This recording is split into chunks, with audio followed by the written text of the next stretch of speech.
All right, over here on the right side of the map, a member of the team I am, a very intelligent and very tall Zerg. He is known as... I am NesTea.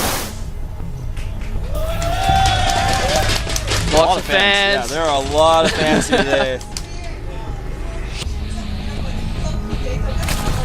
Zerg players seem to get most of the fans, man. Yeah, it's not fair. And of course his opponent up here at the 12 o'clock position, our yellow Terran, he's not Zerg. He wishes he was Zerg for the fans. Ensnare. Her hair is ensnared in those braids. That's why she grabbed them like that. So we do have close air positions here on Metalopolis. Definitely going to play a big role in this one. Yeah, absolutely. And this Overlord has seen everything. He's actually hidden himself, though, from Ensnare, as the observer is showing. Yeah. So Ensnare doesn't quite know yet. Well, now he knows. Now he knows. It's a choice that a lot of Zerg players decide. It's like, do I save? Do I make it so that he doesn't know where I am? Or do I really want to see if he's made a second barracks? They kind of have to make that choice. But good path on that Overlord by NesTea is going to get it out of there as the Marine arrives. Well, getting into that position between the main and the natural is really good as well. You can use it to sack it later in case there's any kind of hidden tech. Because the second one is also going to come through. Because of his close air positions, he's got both sides covered now. This is something that a lot of non-Zerg players don't think about, because it's just something they don't have to deal with. He's going to go for one barracks expand, by the way, which is the opposite of what I suggested we would see. But it's very difficult to do on this map. It also kind of surrenders map control early on to the Zerg player. So that's a little bit unusual, I think. Anyway, really, I want to talk about Overlords again, because that's something that no other race really has. I mean, when you have observers on the map, you know, you have one or two, and you kind of follow the army, you put them somewhere, and it's invisible, so you don't really have to worry about it. Can you imagine what it's like if you had, like, 12 observers on the map in the mid-game, and you had to put them everywhere, but they, like, if it's like losing a pylon if they die? That's pretty intense, man. If you're not a Zerg player, you got to think about stuff like that. You're like, well, playing Zerg's actually pretty hard. I don't even play Zerg, and I'm telling you guys, it's really hard. I try to play Zerg sometimes. It's kind of hard. Not pretty. I've seen that. Of course we do. I'm going to see NesTea just doing what he does best, always getting the best information he can. He's got those lings at the watchtower. His Overlord's in a perfect position there to see everything. And I think he's just going to sit this one ling out the front of that base. Yep. He's going to say, come down, I want to see what you've got before you do anything. And he's not going to see a whole lot. He sees no add-on on the barracks, and so most likely what he's thinking is it's probably going to be some sort of factory hidden somewhere. It's close air distance. He's probably not going to assume it's going to be a one barracks expand. He wasn't able to scout the gases, so it's kind of rough. And right off the bat, we see a second factory going down here, so he's going to be meching behind this fast expand. Mech on this map was popular for a time. It is getting more popular, though, and I kind of like it. It's really exciting to me. Well, it's going to change very, very often, in this matchup especially, because there's so many little nuances that people are figuring out, and it swings wildly each way. As soon as someone figures one thing out, they go swing to the other strategy because it's easier or more effective, and then they come back and forth. And it's going to be like that for a long time, because, of course, we've only had this game for about a year. Yeah. The anniversary, actually, is coming up, man. It is. A big party. We should have a party. We should. Alright, but yeah, like we were saying, Blue Flame Hellions coming out. Pretty standard. Little do you guys know, you see that little icon in the production tab? It's been changed in the PTR to actually reflect a blue flame. So this may be one of the last times you guys see the little red flame up icon up there, so remember it well. Now Ensnare is trying to scout for this, but he's not quite close enough to see it. Yeah. It's very, because I believe NesTea hasn't seen that command center yet. He actually hasn't really seen anything. Right now, he's probably getting a little worried. But I like what he's doing anyway. He's getting that third base. He's putting his spine crawl at the front of his natural, that Evo chamber as well to stop Hellions running up.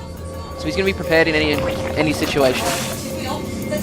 Yeah, he's playing pretty safe. That evolution chamber a little bit late. I think if Banshees had been the idea, like if he had gone for some sort of super fast gas or something, it would have been kind of hard to deal with that.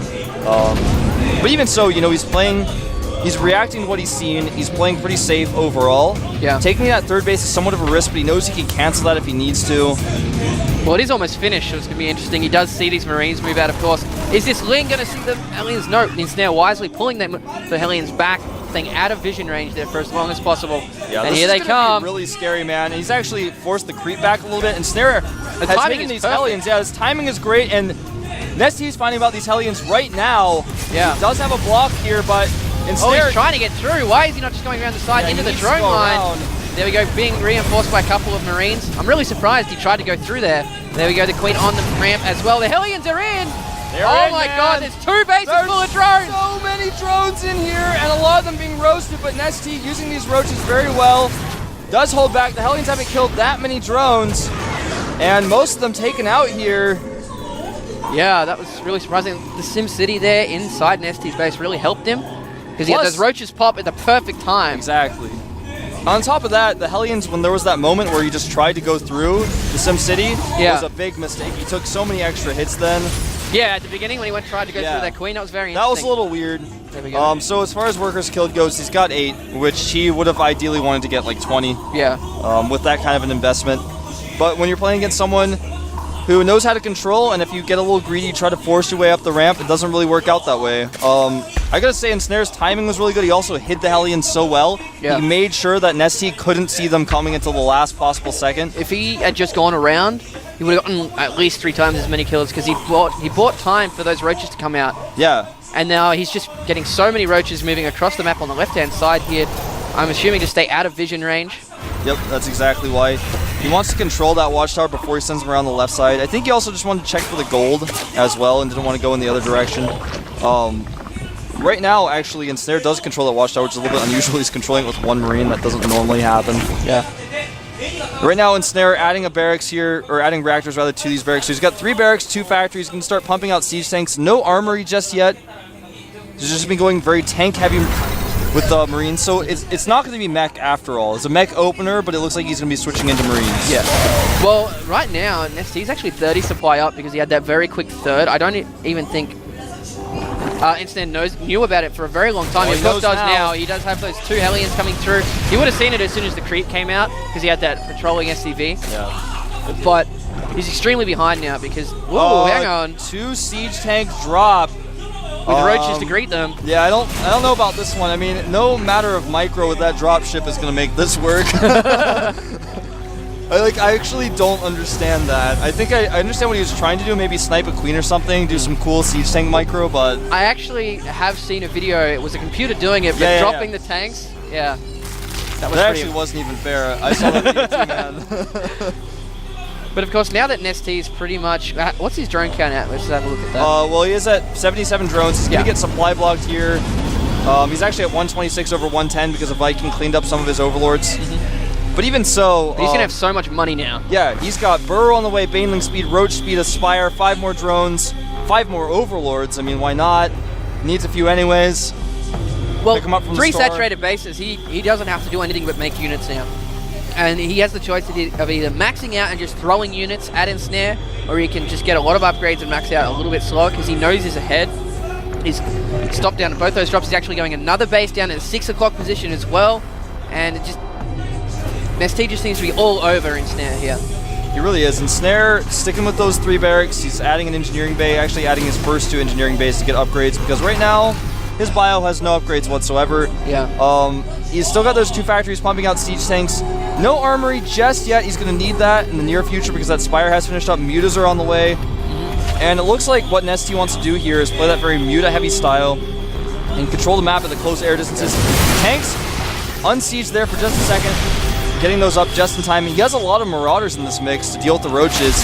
Of course, very helpful against the Banelings as well.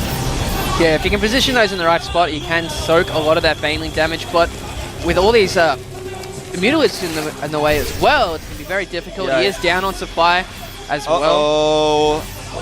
Baneling landmines. Is he going to move forward? He's going to use these Mutalisks most likely to try to bait the Marines forward and then try to detonate them. That's a very common Zerg strategy. Not until recently, but now. Recently, Oh, but not when a scan goes down right there. You must have seen them burrow or something Well, with I the think he tower. just wanted to kill the creep, and then he was like, well, Yeah, that bonus too. Banelings come with this scan. But now he'll be scanning a lot more than That's he's very seen it the true. first time. Usually you see Terran players get caught off guard once and never again in the same game. Exactly. And he dropped on top of this hatchery over here, but then just decided he didn't really want to do anything with that. Yeah. He's actually bringing mutas over here. Yeah, I thought that was a little weird, but there we go. Now he's realized it. He's gonna go and kill some of these drones. They're both just kind of speechless. That we're like, well, these Marines are on break right now. They just annoyed the Zerg a little bit. He has to send his whole army back, and they're just gonna lift up and not really do anything. Yeah. He might use this opportunity to move forward with his main army, though. Yeah, he could actually. That would be a great choice. And in there fact, we go. Gonna take advantage of this. NesTea's army is out of position. All these spine crawlers trying to be made, but these Marauders going to make quick work of all this, cancelling those spines instantly, moving forward, scanning again just in case there's more landmines. Lots of banelings here though, and actually getting a surround on a lot of these Marines at the front, moving back into the tank fire, but the mutas coming in from the left. There's just too many.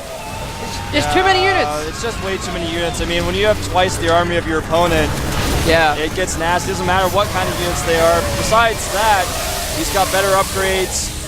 I'm trying to find out the flyer upgrades, if he even has any of those. He does have +1. Yeah, I figured those mutas just doing so much damage. Yeah. They're not even normally a combat unit, but in this case, they're like, I figured why not. Yeah. NesTea's plan here was to actually just use the mutas to make it so Ensnare could never leave his base, but then he just killed him with them, and GG. GG. Ensnare playing decently, but NesTea just having him at every turn. Well, at these guys' level of play, that one mistake can cost you the game, and I really think it came back down to those Hellions.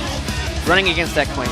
Yeah, when you make that big kind of an investment, you have to be very careful with what you do. Yeah. Because he lost all the Hellions too. Yeah. If he had not killed any drones, but then kept the Hellions to control the map, pick off Zerglings here and there, or harass the third base later on and just kept using those Hellions, that's one thing. But if you get only 8 drone kills and when lose like 8 Hellions, that's not a good investment. Well, there was also a couple of other factors into why he lost those Hellions as well. The SimCity there for NesTea was perfect.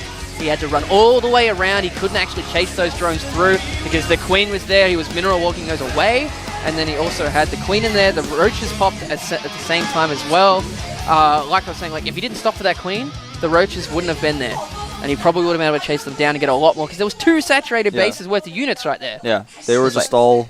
Like, there were so many drones in there that you couldn't even see the creep underneath, man. It was pretty bad. It's running back and forth between the patches because everything's done. That's what I like about NesTea's play. He actually wasn't able to see the Hellions at all, but he built the SimCity anyways, and he made Roaches, which was kind of coincidental, but even so, like, he had such Well, they were useful later anyway. He had spines up as well, and he was ready. He played safe despite not knowing what was going on. That's one thing Ensnare did really well. Yeah. He actually was able to hide those Hellions super well, and there goes NesTea walking by it. People giving him the beating the little, I don't know what those things are called. The little blown up. Oh, yes. I don't know. What are those called? What would you call that? I know there's a name for it. It's the Starcraft things that you bang together. That's what they are, man. We should really know this kind of stuff. I don't know what they're called. I just see them all the time. I've actually never used one before. We'll have to change that. We will. Actually, maybe we should bring them to the next cast and just no matter who wins, just get them up and start banging them together. Yeah. That'd be awesome. All right, but well done to NesTea. And there they go again. See them? They're right over there. Yeah, but well done to NesTea taking that 2-0. We'll advance to the round of 8. And I believe he plays the winner of this next match. I'm not entirely sure on that. It's Genius versus Coco, which is up next. And I want to see Coco's ZVP again. Yeah. If anyone didn't see it, watch his group stage play from Code S. It was pretty impressive. It's actually a really similar style to what we saw Seal do against Oz in the team league where FXO played against Zenex. Or no, I'm sorry, not Zenex. Hoseo? Yeah, I'm like, sorry. Zenex played that same day. My brain doesn't work. But I think, I mean, I wasn't sure. I just like, I thought we were about to jump into a break suddenly. You know how that sometimes happens where we're talking and it's like, oh, never mind, break. I thought that was about to happen, but then no. I was like, oh, we can actually talk about this. The lights go weird when that happens. So. Sometimes they play this music and stuff. Yeah. You guys probably know, you're like, yeah, I can actually tell when it's about to be a break. You usually can. Yeah, they know before us. But anyway, the style that we've seen from Coca is very fast, like 2 base infestors to secure the third. That we can hold any timing pushes with that map control the infestors give them. The map is going to be Metalopolis first up, so a map that if you control the towers, you can see pushes coming, use those infestors well, know when to make them. So we may see that style from him again in this CVP. We'll have to find out. Yeah.